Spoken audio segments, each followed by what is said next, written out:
Hey everybody, I'm here in Buenos Aires with Omar, street photographer, and we're going to do a mini interview here in the street.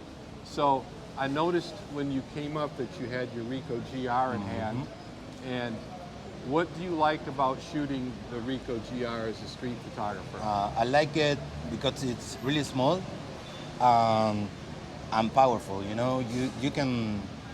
Mine is almost broken from all the use that I put on it. I like the lens. I like everything about it. I'm crying because it's dying. So what's going wrong with it, if you don't mind me asking? Is it that you just shot it so much? Is it the little dial?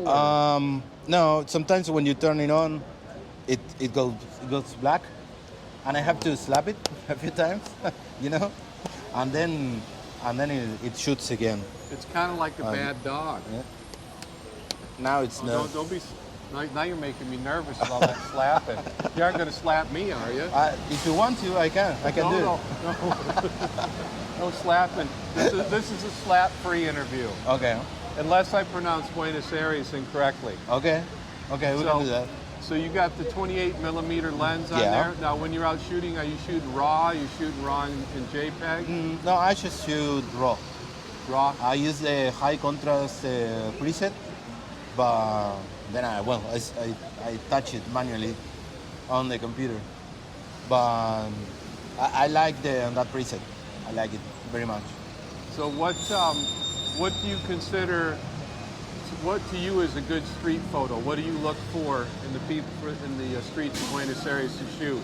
Now, are you thinking about, because I think that you do a lot of black and white. So what are you looking for when you put together a shot? It depends a lot, but I can talk right now. I'm looking for textures and what the people leave behind when they travel around the city. You know, the trash and you can see a lot of posters on the walls, and they just. I like the way you're going with this. See, when the posters kind of come down a little bit. Yeah, that's really like, cool to see. It withers, that's a word. When everything just start to fall down, and you can see that it's getting eaten by the time, you know.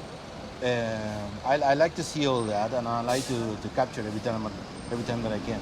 Any part of town in particular that you like to go to? Well, downtown is one of the best places for me, even though I hate it a little, because I walk there every day, and I've been walking there like for around 10 years, so it can get a little boring sometimes, but it never ceases to surprise me there.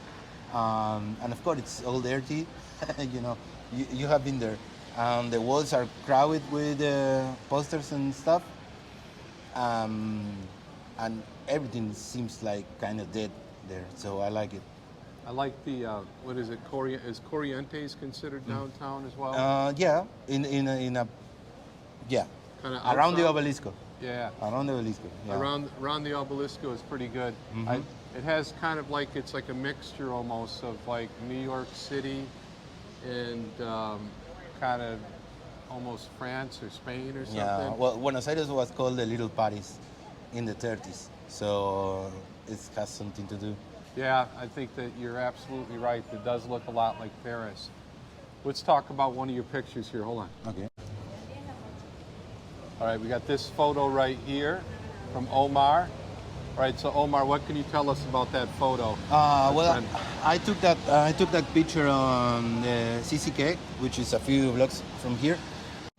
Okay. All right, so you have a project that you're doing with this photo? Yeah, it's going to be a book, and it's about me getting claustrophobic.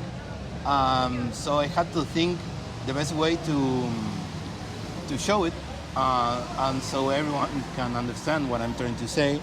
So I use slow shutter speeds and ICM, the camera movement,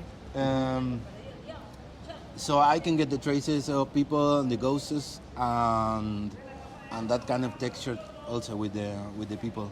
It's a great effect. And it's actually really spooky. So it's kind of like spooky and claustrophobic at the same time. And then you decided to do that in black and white. I noticed that you shoot primarily in black and white. Yeah. I think black and white goes really well with this kind of technique. I think it goes well with the city too. It's especially in a day like today where it's a little bit rainy. It's kind of like it almost has kind of like a Paris vibe to it.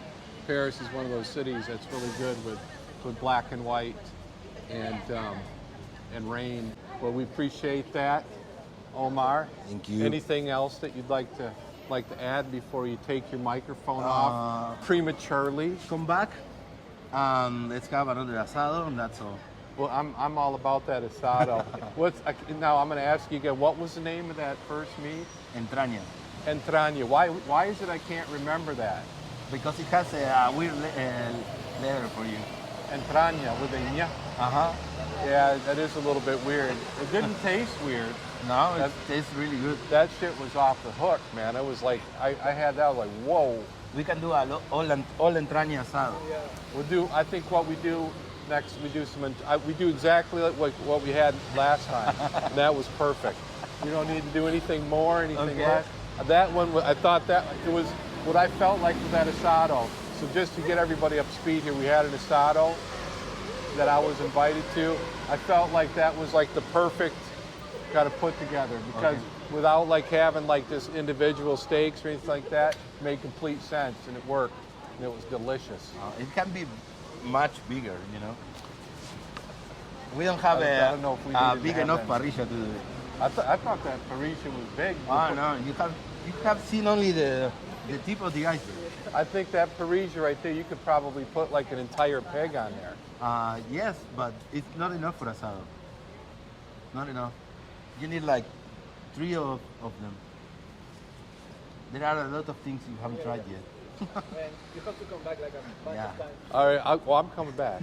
All right, thanks a million, Omar. Thank you. All right, so you had a Led Zeppelin tattoo, but you covered it up. I had my Pink Floyd tattoo. Okay, you got a Pink Floyd tattoo. Dark Side of the Moon. Yeah, Dark Side of the Moon, which is I my prefer favorite. the wall. Well, it's okay. I hate you now. I hate you. It's okay. Okay. And I had the Led Zeppelin tattoo here, the runes All right. from each member. But I covered it because I made it when I was 18, and I was drunk, and the tattoo guy was also drunk, and it was crap. So I covered it. It wasn't that good, huh? Mm. All right, let's tell us a little bit more about these tattoos here. What's going on? So it looks like you got, what is that, Jupiter or something? These are all the fantasy planets. It's based on a story from Ray Bradbury. Which story by Ray Bradbury? It's a kaleidoscopio. I don't know how to say that in English. You know what it's called in English? It's the Telescope. no, but the weird one. The one that have The weird one. the fluids and the With the Kaleidoscope. Yeah, that one. The kaleidoscope. Yeah. All right, So cool. this is a guy that is falling from space, and that's basically it. And I am a nerd geek.